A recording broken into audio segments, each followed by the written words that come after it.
Hello സുഹൃത്തുക്കളെ, ഇന്ന് Sunday ആയിട്ട് നമുക്കൊരു ബീഫ് കറി തയ്യാറാക്കാം കേട്ടോ.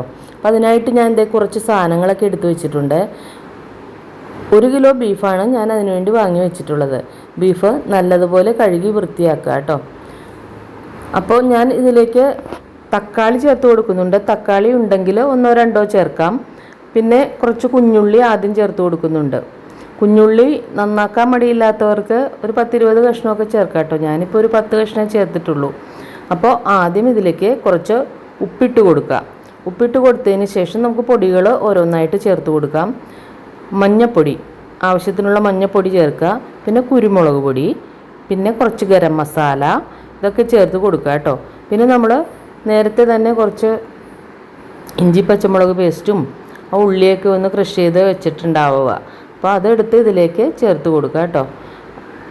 പിന്നെ കുറച്ച് കരിവേപ്പിലയും പച്ചമുളകും ഒക്കെ കീറിയിട്ട് കൊടുത്ത് അതൊക്കെ ഈ സമയത്ത് തന്നെ അതിൻ്റെ മണമൊക്കെ ഇതിൽ പിടിച്ചോട്ടെ. അപ്പോൾ നമ്മൾ അതൊക്കെ ഒന്ന് ചേർത്ത് കൊടുത്തതിന് ശേഷം കൈ കൊണ്ട് ഞെരടി നമ്മൾ മിക്സാക്കി വെക്കുക കേട്ടോ. നല്ലപോലെ ഞെരടി കൊടുക്കുക. എല്ലാം നല്ലോണം അതിലേക്കൊന്ന് പിടിച്ചോട്ടെ. അതിന് ശേഷം നമുക്ക് ഒരു ചെറുനാരങ്ങ എടുത്തിട്ട് അതിൻ്റെ നീര് കുരുവില്ലാതെ അരിച്ച് ഒഴിച്ചു കൊടുക്കുക കേട്ടോ. പിന്നെ നാടൻ വിനെഗറാണ് ഞാൻ ഒഴിച്ചു കൊടുത്തത്. ഈ നാടൻ വിനെഗർ ചേർക്കുന്നത്, അല്ലെങ്കിൽ മറ്റേ വിനെഗറായാലും മതി, പക്ഷേ നമുക്ക് നാടൻ വിനെഗർ ഉണ്ടെങ്കിൽ അത് ചേർത്ത് കൊടുക്കുന്നതായിരിക്കും ഉത്തമം. നല്ല പോലെ ബീഫ് വെന്ത് കിട്ടാനാണ് കേട്ടോ. അത് നല്ല സോഫ്റ്റായിട്ട് വേവും. അതിന് വേണ്ടിയിട്ടാണ് വിനെഗർ ചേർത്ത് കൊടുക്കുന്നത്. എന്നിട്ട് വീണ്ടും അതൊക്കെ ഒന്നും കൂടെ മിക്സ് ആക്കിയിട്ട് ഒരു 10-15 മിനിറ്റ് റെസ്റ്റ് ചെയ്യാൻ വയ്ക്കുക. റെസ്റ്റ് ചെയ്യാൻ വെച്ചതിന് ശേഷമാണ് ഞാൻ അത് അടപ്പത്തേക്ക് വെച്ച് വേവിച്ചത്. അപ്പോൾ 8 വിസിൽ വരെ വരുത്തിയതിന് ശേഷമാണ് കേട്ടോ ബീഫ് നല്ലപോലെ വെന്ത് കിട്ടിയത്. ഇനിയും ബീഫിന് വേവ് കുറവുണ്ടെങ്കിൽ നമുക്ക് പിന്നെ എല്ലാം മിക്സാക്കി കഴിഞ്ഞിട്ട് ഒന്നുകൂടെ കുക്കറിൽ വെച്ച് അടിക്കാം. അപ്പോൾ അതിലേക്ക് ചേർക്കുന്ന സാധനങ്ങളും കൂടി ഒന്ന് വെന്ത് കിട്ടും. അപ്പോൾ 8 വിസിലൊക്കെ വന്നപ്പോൾ ഒരുവിധം നന്നായിട്ട് വെന്തിട്ടുണ്ട്. ഇനി നമുക്ക് വഴറ്റാനുള്ള സാധനങ്ങളൊക്കെ എടുക്കാം കേട്ടോ. അപ്പോൾ സവാള എടുക്കുമ്പോൾ ഒരു 3 സവാള ആയാലും കുഴപ്പമൊന്നുമില്ല. ഞാനിപ്പോൾ 2 വലിയ സവാളയാണ് എടുത്തത്. പിന്നെ നമ്മൾ കുറച്ച് ഇഞ്ചി വെളുത്തുള്ളി പേസ്റ്റും അതുപോലെ പച്ചമുളകും കരിവേപ്പിലേക്ക് ഈ സമയത്തും വേണമെങ്കിൽ ചേർത്ത് കൊടുക്കുക കേട്ടോ. പിന്നെ ഈ സമയത്ത് നമുക്ക് പോരാത്ത പൊടികൾ എന്തെങ്കിലും, ഈ ബീഫ് വെന്ത് വരുമ്പോൾ നമുക്കറിയാമല്ലോ കുരുമുളകിൻ്റെ ഫ്ലേവർ കുറവാണെന്നോ അല്ലെങ്കിൽ മസാല പോരെന്നോ ഒക്കെ തോന്നിയാൽ ഈ സമയത്ത് ചേർക്കാവുന്നതാണ്.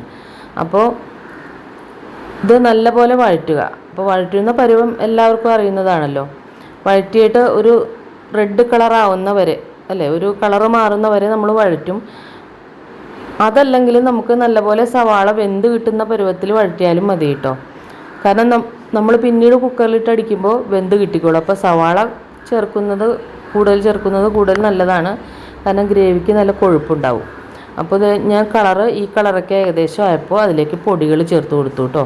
അപ്പോൾ പൊടികൾ ചേർക്കുമ്പോൾ മല്ലിപ്പൊടി ചേർക്കുമ്പോൾ ശ്രദ്ധിക്കേണ്ടത്, ഈ മല്ലിപ്പൊടി നല്ലപോലെ മിക്സ് ആവുന്ന അത്ര ചേർത്ത് കൊടുക്കണം. ഒരു 2-3 സ്പൂണൊക്കെ ചേർത്താലേ നമുക്ക് മല്ലിപ്പൊടി ആവശ്യത്തിനാവുകയുള്ളൂ. പിന്നെ ഞാൻ പറഞ്ഞില്ലേ, ആ സമയത്ത് പോരാന്ന് തോന്നുന്നുണ്ടെങ്കിൽ എല്ലാ പൊടികളും കുറച്ച് കുരുമുളക് പൊടിയോ ഗരം മസാലപ്പൊടിയോ ഒക്കെ ഈ സമയത്ത് കൂടുതലായിട്ട് ചേർത്ത് കൊടുക്കാം. ഇത് നല്ലപോലെ ഒന്ന് വഴന്ന് കഴിയുമ്പോഴാണ് നമ്മൾ കുറച്ച് മുളക് പൊടി ഇട്ടത്. എന്നിട്ട് ഇത് നല്ലപോലെ വഴറ്റി ഇത് ആ കറിയിലേക്ക് നമുക്ക് ചേർക്കാം. ബീഫ് വെന്ത് വെച്ചിരിക്കുന്ന ബീഫിലേക്ക് നമുക്ക് ചേർത്ത് നല്ലപോലെ ഇളക്കുക. നല്ലപോലെ ഇളക്കിയിട്ട് വേണമെങ്കിൽ 1-2 ആവിയും കൂടെ ബീഫിന് വേവ് പോരെങ്കിൽ വരുത്താം കേട്ടോ. അപ്പോൾ അതെ, നല്ല ബീഫ് കറി റെഡി ആയിട്ടുണ്ട്. അപ്പോൾ ഇതുപോലെ ചെയ്ത് നോക്കിയിട്ടില്ലാത്തവരൊന്ന് ചെയ്ത് നോക്കൂ കേട്ടോ.